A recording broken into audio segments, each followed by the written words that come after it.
Okay. And I need to bring this back to the top.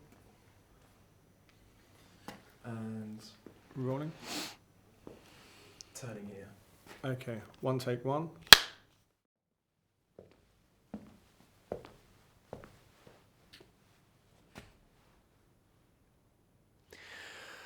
My tour of Africa, certain parts of Africa, the first ever made by a British Prime Minister in office, is now, alas, nearing its end.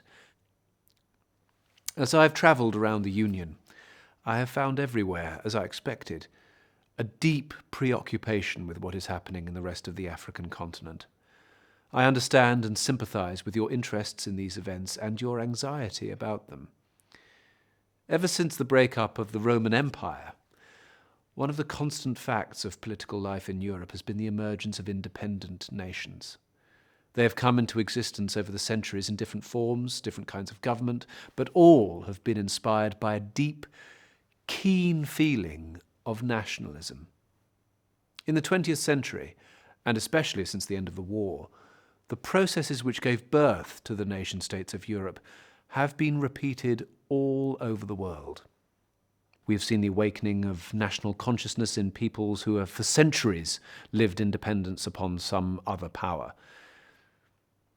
15 years ago, this movement spread through Asia. Many countries there of different races and civilizations pressed their claim to an independent national life. Today, the same thing is happening in Africa.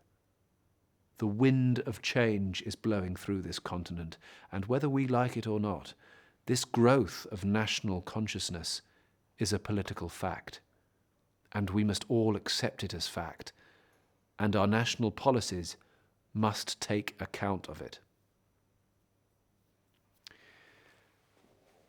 I sincerely believe that if we cannot do so, we may imperil the precarious balance between East and West on which the peace of the world depends. The struggle is joined, and it is a struggle for the minds of men.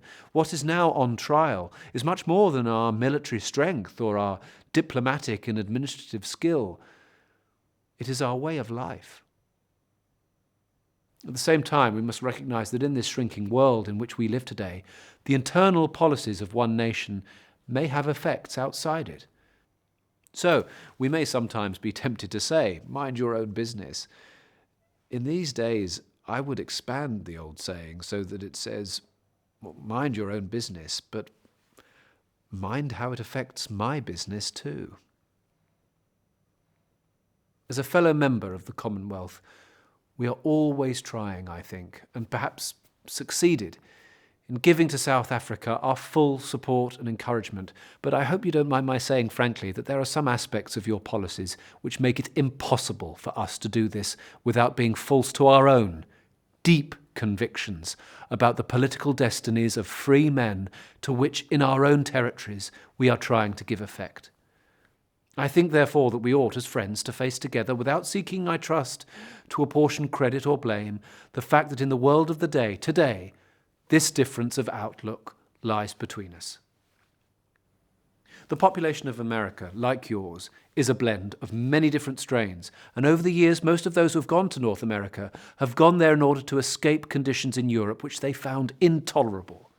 Pilgrim Fathers were escaping from persecution as Puritans, the Marylanders from persecution as Roman Catholics, and throughout the 19th century, a stream of immigrants flowed across the Atlantic from the Old World to the New to escape from the poverty in their homelands. And now, in the 20th century, the United States have provided asylum for the victims of political oppression in Europe.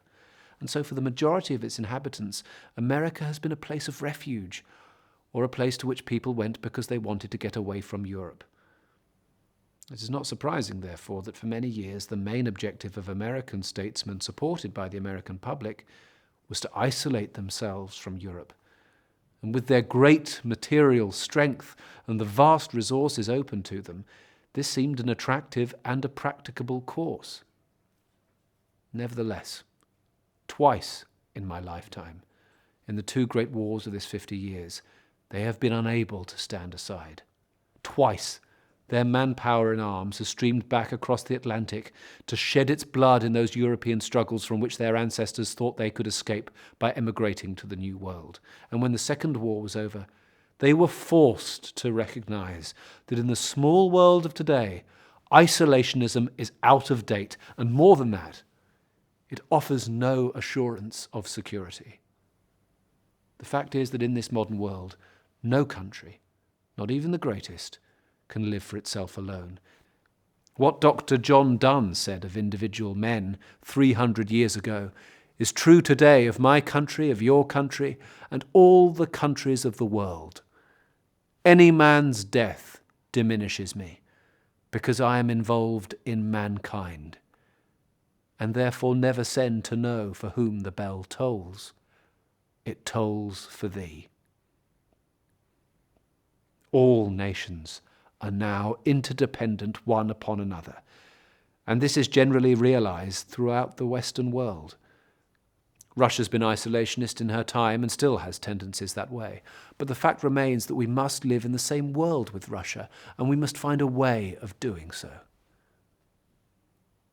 The independent members of the Commonwealth do not always agree on every subject. It is not a condition of their association that they should do so. On the contrary, the strength of our Commonwealth lies largely in the fact that it is a free association of free and independent states, each responsible for ordering its own affairs, but cooperating in the pursuit of common aims and purposes in world affairs. Moreover, these differences may be transitory. In time, they may be resolved. Our duty is to see them in this perspective, against the background of our long association. Of this, at any rate, I am certain. Those of us who, by the grace or favour of the electors, are temporarily in charge of affairs in your country and in mine, we fleeting, transient phantoms of the great stage of history, we have no right to sweep aside on this account the friendship that exists between our countries, that is the legacy of history. It is not ours alone to deal with. To adapt a famous phrase, it belongs to those who are living, it belongs to those who are dead, and to those who are yet unborn. We must face the differences, but let us try to see a little beyond them down the long vista of the future. For as time passes and one generation yields to another, human problems change and fade. Let us therefore resolve to build and not to destroy. And let us also remember that weakness comes from division, and in words familiar to you, strength from unity.